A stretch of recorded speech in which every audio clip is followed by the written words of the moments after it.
बिस्मिल्लाहिर्रहमानिर्रहीम। अस्सलाम वालेकुम। मैनेजमेंट इंफॉर्मेशन सिस्टम BCM 207 में आज हम वीक 6 के लेक्चर नंबर 11 और 12 को करते हैं और इसके टॉपिक्स हैं executive information system and manufacturing information system. Executive information system is design to support the strategic information needs of top management. और एग्जीक्यूटिव्स किसको कहते हैं? जिन्हें कोई एक टास्क दिया जाता है और वो उसको मैनेज करते हैं, उस प्रोजेक्ट को कंप्लीट करते हैं। तो एग्जीक्यूटिव सपोर्ट इंफॉर्मेशन जो सा सिस्टम है इसे बनाया गया है, डिज़ाइन मीन इसको बनाया गया है सहूलत देने के लिए स्ट्रेटेजिक इंफॉर्मेशन की, जो किसको ज़रूरत होती है? Top management. और टॉप मैनेजमेंट इस स्ट्रेटेजिक इंफॉर्मेशन को कैसे लेते हैं?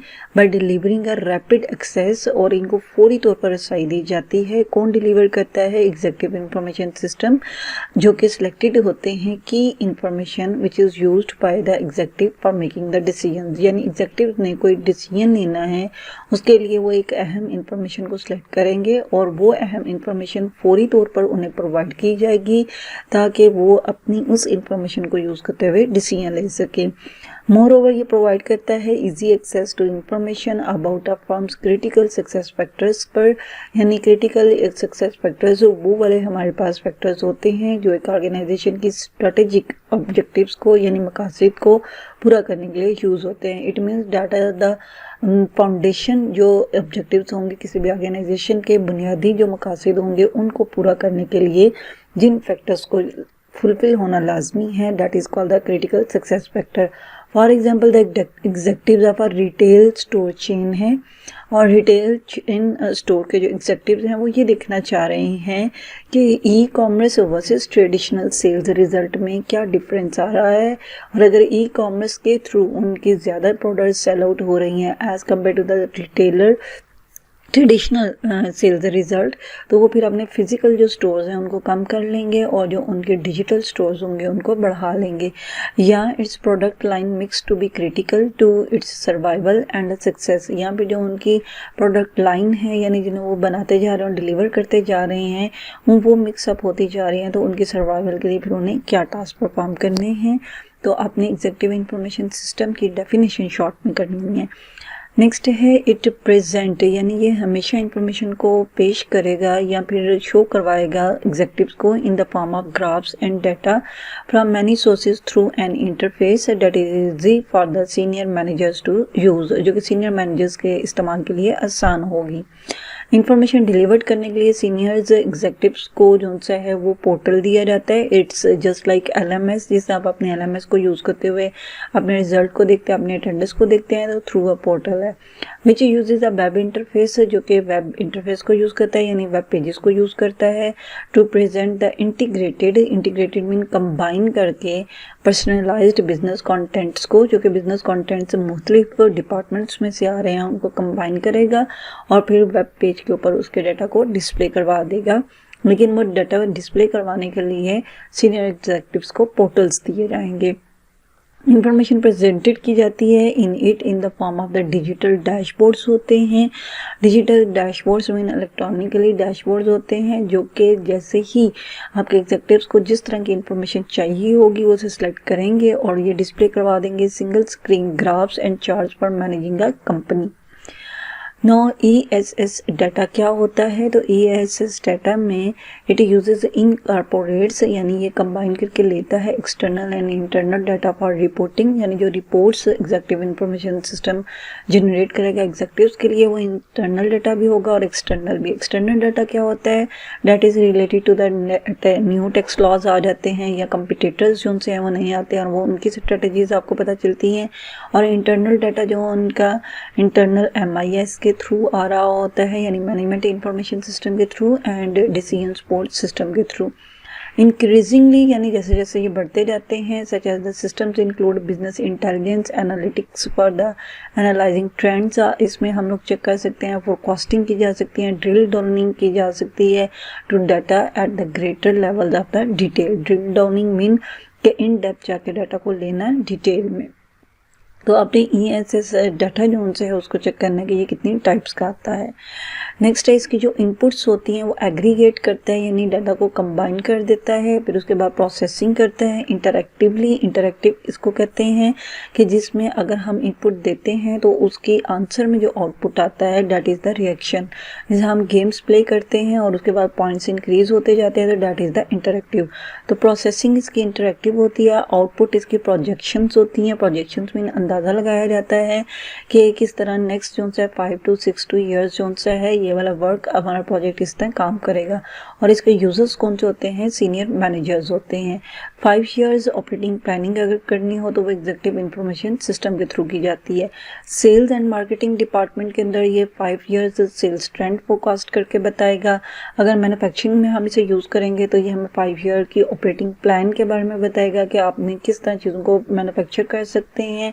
फाइनेंस में ये बता सकता है कि आपकी बजट 5 ईयर्स तक की फोरकास्टिंग बता सकता है। और अकाउंटिंग प्रोवाइड करता है प्रॉफिट प्लानिंग के बारे में, यानी लॉन्ग टर्म प्रॉफिट आपको कितना मिलेगा। और ह्यूमन रिसोर्स में प्रोवाइड करता है कि आपने पर्सनल्स की प्लानिंग कैसे करनी है, किस वक्त कितने आपने अपने एम्प्लॉयज़ को हायर करने और कितने एम्प्लॉयज़ हैं जिनको आपने टर्मिनेट कर देना है या उन्हें बेनिफिट्स कितने देने हैं।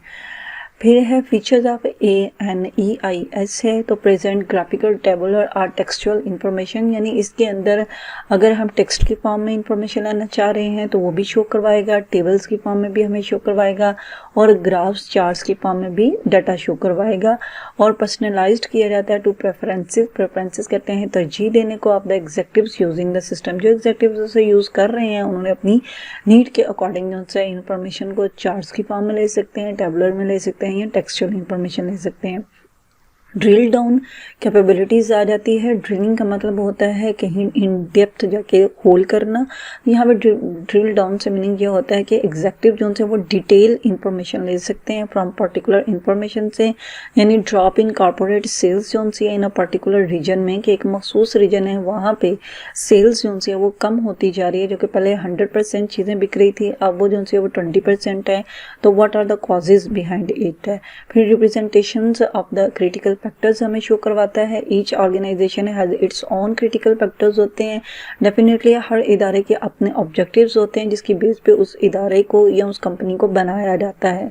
तो factors can be at the individual level, हो सकते हैं कि एक इंडिविजुअल ने क्या ऑब्जेक्टिव बनाया हुआ है, और एक डिपार्टमेंटल लेवल पर हो सकते हैं कि वो किसको अचीव कर सकते हैं, एंड ऑर्गेनाइजेशनल लेवल जो होल पूरे ऑर्गेनाइजेशन में आता है। इंडिविजुअल आप इस तरह भी ले सकते हैं कि जिस तरह अगर एक मैनेजर है तो उसने ऑब्जेक्टिव बनाया हुआ है कि मैंने इस प्रोजेक्ट को किस तरह सक्सेसफुल करना है। डिपार्टमेंटल लेवल पर अब उस डिपार्टमेंट में कोई एक पर्सन काम नहीं कर रहा, अगर उसमें 50-60% काम कर रहे हैं तो डिपार्टमेंट टू डिपार्टमेंट जो है वो कंपैरिजन करके उनके ऑब्जेक्टिव्स रखे जाएंगे। और ऑर्गेनाइजेशनल जो है ये इन सारे डिपार्टमेंट्स का जो ऑब्जेक्टिव कलेक्टिवली आएगा that is the organisational level. Trend analysis है, यानी रुझानात के जो है वो जायज़ा लिया जाता है।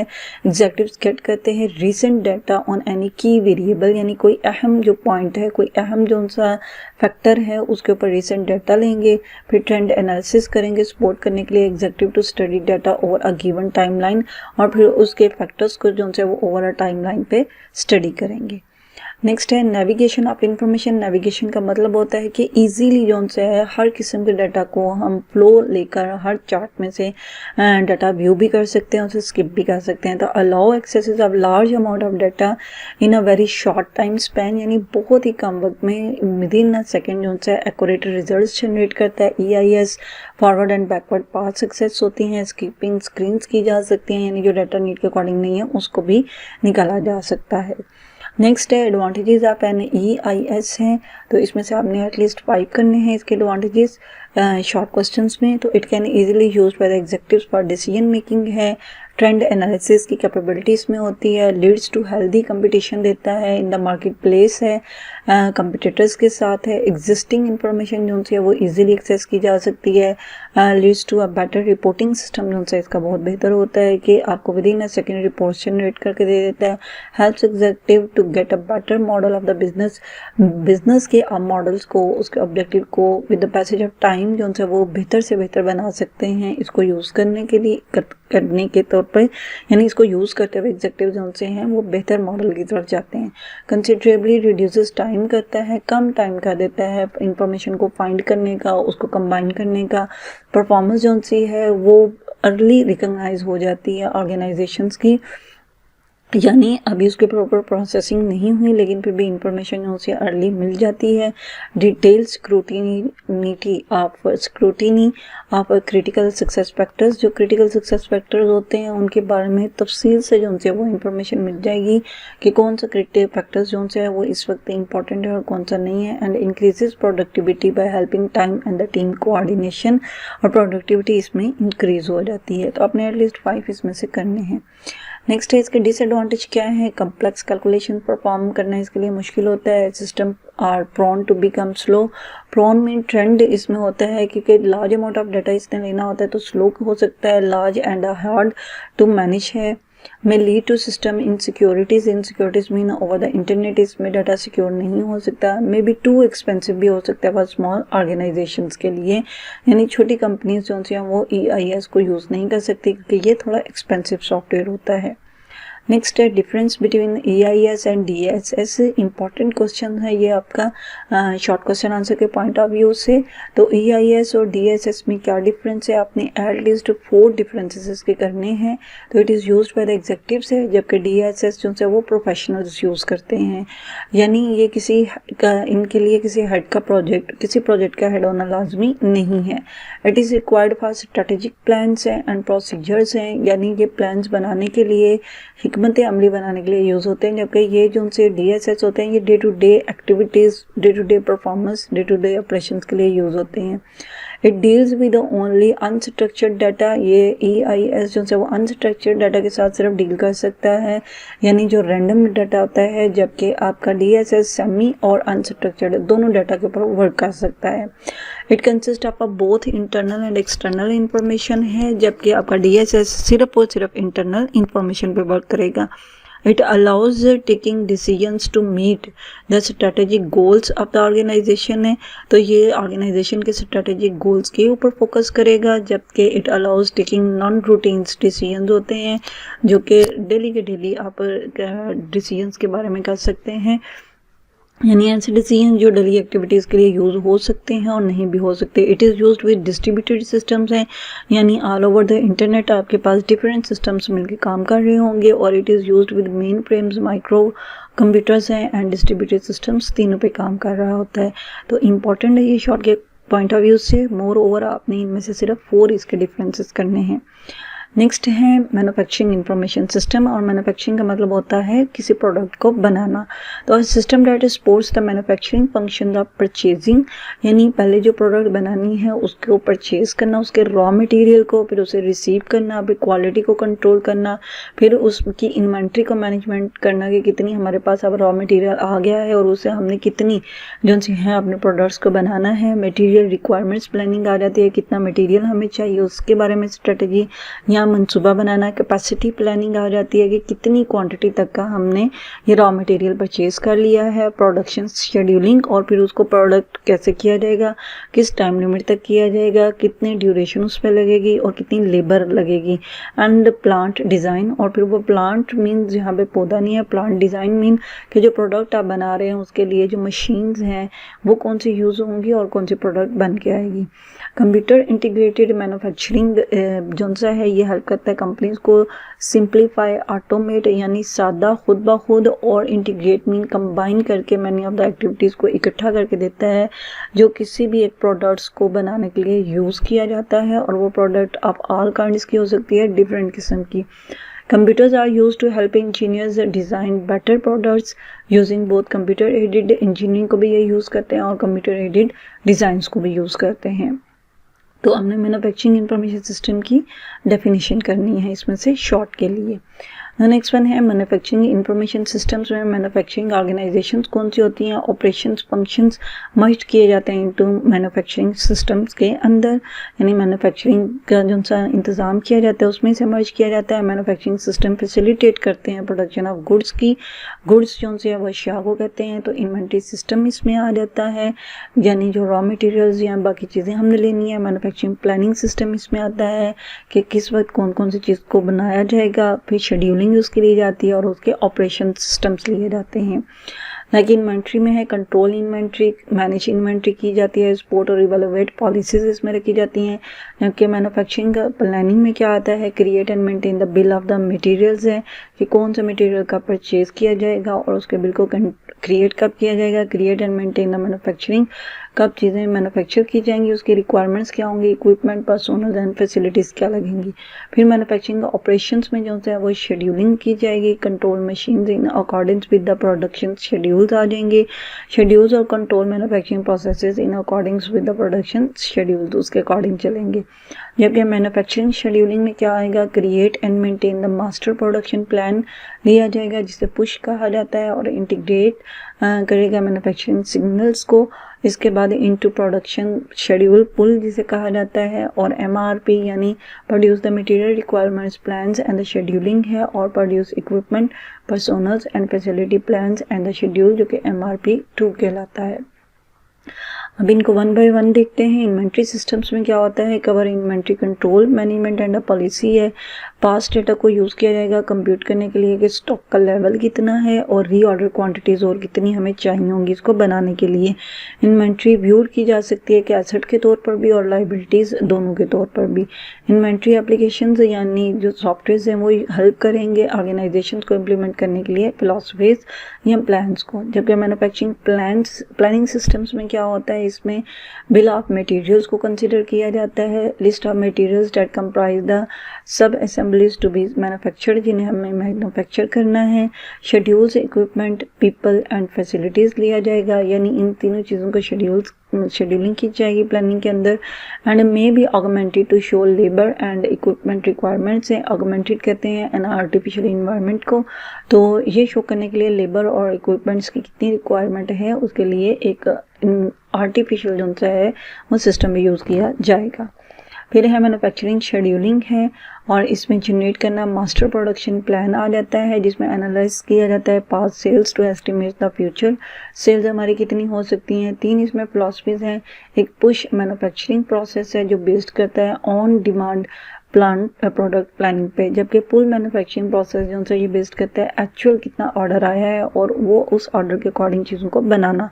और पुश एंड पुल सिस्टम जो है वो इकट्ठे भी किए जा सकते हैं। यानी पुश का मतलब है कि ऑन डिमांड कितनी हो सकती हैं चीज़ें और एक्चुअल जो है वो ऑर्डर कितने आए हैं वो पुल में है।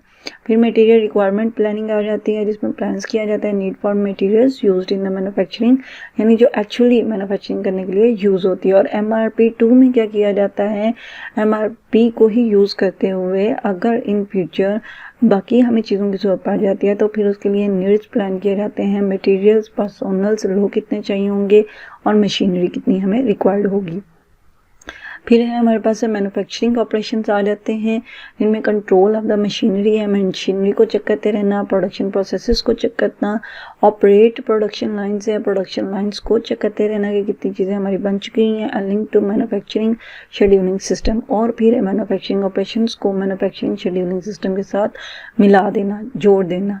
अब टूल्स फॉर MIS क्या आते हैं, हमारे पास कंप्यूटर एडेड मैन्युफैक्चरिंग आती है क्योंकि systems are those that automate जो खुद ब खुद जो उनसे प्रोसेस कर देते हैं, प्रोडक्शन प्रोसेस को कंप्लीट करते हैं।